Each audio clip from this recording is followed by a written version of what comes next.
আজকের বিকেলটা বেশ স্নিগ্ধ। কিছুক্ষণ আগে বৃষ্টি হয়েছে, তাই আবহাওয়াটা বেশ শীতল। ঘর থেকে বের হয়েছি টঙের দোকানে একটু চা খাবো বলে।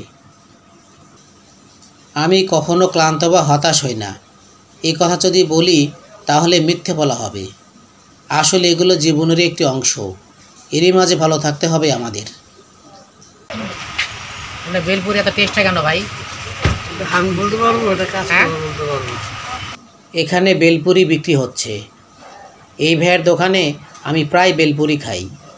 উনি বেশ মজা করে বেলপুরি বানান। এই মেঘলা বিকেলে বেলপুরি খেতে ইচ্ছে করছে।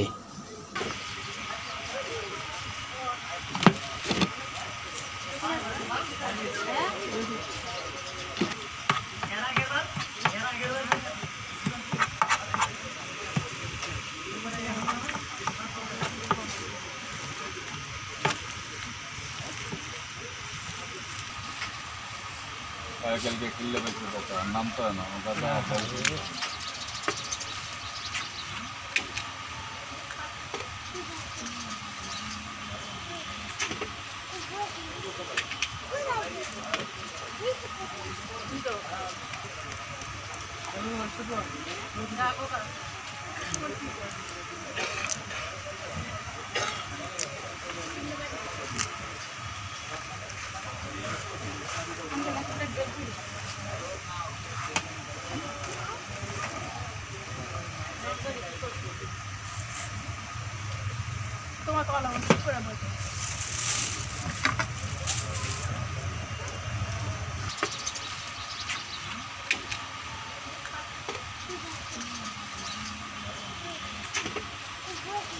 দুই ধরনের টক আছে, ঝাল টক ও মিষ্টি টক।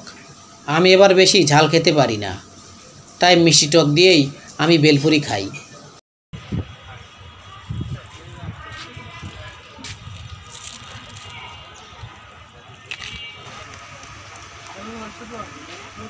টেস্টি।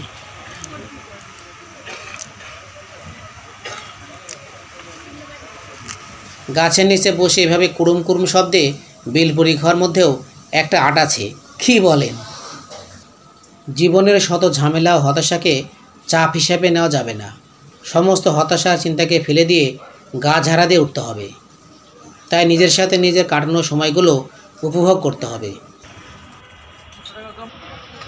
টঙের দোকানে চা খাওয়ার ফিলিংসটা কিন্তু অসাধারণ।